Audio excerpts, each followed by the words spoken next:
Hello everyone, welcome back to our new blog. তো thumbnail থেকে আশা করি সবাই বুঝে গেছো যে এটা কিসের ভিডিও। তো দেরি না করে চলো শুরু করি। এটা আমরা বালি ব্রিজের উপর থেকে যখন যাচ্ছিলাম তখনই কিছু মুহূর্ত, আমরা অনেক ভোরবেলা বেরিয়েছি দীঘায় যাবো বলে, আর আমাদের ফ্যামিলিও দীঘায় যাচ্ছে। তো তারা কালকে রাতে বাসে উঠে গেছে, আর আসলে আমার হাজব্যান্ডের খুব ইচ্ছা ছিল যে আমরা বাইক নিয়ে যাব ট্রিপে। তো তাই জন্যই ও আর আমি একসাথে একটা বাইক সোলো ট্রিপ করে ফেললাম। দীঘা সব থেকে কাছে তো মনে হয় ওটাই আছে এখন আমাদের, তো দ্যাটস ওয়াই যাচ্ছি। তো অনেক ভোরবেলা বেরিয়েছিলাম, তখন পুরো অন্ধকার ছিল, হঠাৎ করে যেন কোথার থেকে আলোটা চলে আসলো, একদম আলোয় আলো। আর রাস্তাটা দেখেছো একদম মাখনের মতন, যে স্মুথ। শুধু আমি একটু মানে কি বলবো হেভি ওয়েট হয়ে গেছি, তো যার জন্য একটু কষ্ট হয়েছে। বাট যাওয়ার সময় আমার একটুও কষ্ট হয়নি, আসার সময় একটুও কষ্ট হয়েছিল। আর এত ঠান্ডা লাগছিল এখানে, আমরা তো যাওয়ার সময় ভাবছিলাম সোয়েটারই পরবো না, নর্মাল টি শার্ট পরে যাবো। ভাগ্যিস একটা ফুল স্লিভ পরেছিলাম, তাতেও আমি কাঁপছিলাম। কুয়াশা দেখেছো, এপাশ থেকে ওপাশ জাস্ট দেখা যাচ্ছে না। আর এই রোডগুলো এত সুন্দর, এত সুন্দর, পুরো স্মুথ, একটু জার্নি ফিলই করতে পারবে না তোমরা। আর আমরা অনেক ভোরে যেহেতু বেরিয়েছিলাম, সেহেতু রাস্তাঘাট সব কিছু একদম ফাঁকাই ছিল, আমাদের কোথাও দাঁড়াতে হয়নি বা কোথাও কোনো জ্যামে পড়তে হয়নি। আমরা দাঁড়িয়েছিলাম যেখানে, আমরা নিজেদের ইচ্ছাতেই দাঁড়িয়েছিলাম। তো অনেকটা রাস্তা চলে এসেছিলাম আমরা এখানে অলরেডি। আসার পর এত সুন্দর একটা পরিবেশ, যার জন্য ভিডিও করা। আর এই যে আমরা টুইন সেম সেম ড্রেস পরে, তো ফার্স্ট টাইম আমাদের এটা সোলো ট্রিপ। আর রাস্তাটা দেখো, কুয়াশা, এত সকালবেলাও কুয়াশা, দেখো জাস্ট সামনের দিকটা পুরো মানে সাদা হয়ে রয়েছে, বোঝাই যেন যাচ্ছে না কিছু। আর এই আমরা মোটামুটি এন্ট্রি করে গেছিলাম দীঘার কাছাকাছি। তো দীঘার কাছাকাছি না, এখান থেকে মনে হয় এখনো 50 কিলোমিটার বাকি ছিল, 50 না 85 এরকম একটা কিছু সামথিং হবে। তো যাচ্ছিলাম, আর এই ভিউটা জাস্ট অসাম ছিল, যার জন্য বাধ্য হয়ে একটা ক্লিপ নিয়েই নিলাম।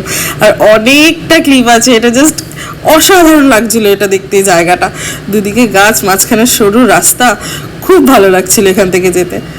তো বেশি কথা না বলে ভিউটা তোমরাও এনজয় করো।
तो साहिबान कदरदान दिल थाम के बैठिए, क्योंकि अभी आ रहा है वो इंटरेस्टिंग गेट, दीघार एंट्री गेट। भाई আমরা 198 কিলোমিটার চলে এসেছি প্রায়।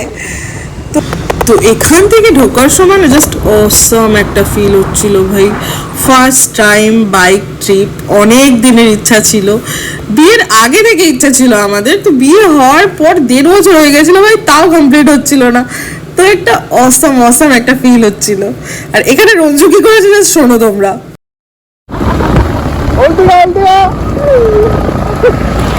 ও জাস্ট এতটা এক্সাইটেড ছিল না, বাসে যেরকম করে না ওল্ড দীঘা ঢোকার আগে ওল্ড দীঘা পুরো ওরকম করছিল, মানে খুব খুব খুব আমরা দুজনে খুব হ্যাপি ছিলাম, খুব মজা পেয়েছি, আমরা দুজনে খুব মজাও করেছি যেতে গিয়ে। আর দুজনের ফার্স্ট টাইম সোলো ট্রিপ, আমাদের অনেক দিনের ইচ্ছা ছিল দীঘা যাওয়ার বাইক নিয়ে। তো অনেকেই ভাববে হয়তো দীঘা এত কাছে, এটা আদিক্ষেতা আমি অত দেখানোরই বা কী আছে। জাস্ট নিজেদের কিছু ভালো মুহূর্ত তোমাদের সাথে শেয়ার করলাম, আর আশা করি ভবিষ্যতেও অনেক ভালো ভালো মুহূর্ত শেয়ার করতে পারবো যদি নিজেরা ঠিক থাকি আর যদি তোমরা একটু পাশে থাকো। তো আজকের মতো এখানেই শেষ, একটু পাশে থেকো, সাথে থেকো, আর ভিডিওটা ভালো লাগলে অবশ্যই লাইক করো, আর প্লিজ পারলে একটু সাবস্ক্রাইব করে দিও। Thank you so much. আর দীঘার ডে 1 ডে 2 ব্লগ কিন্তু আসবে, ঠিক আছে? Stay tune, tata.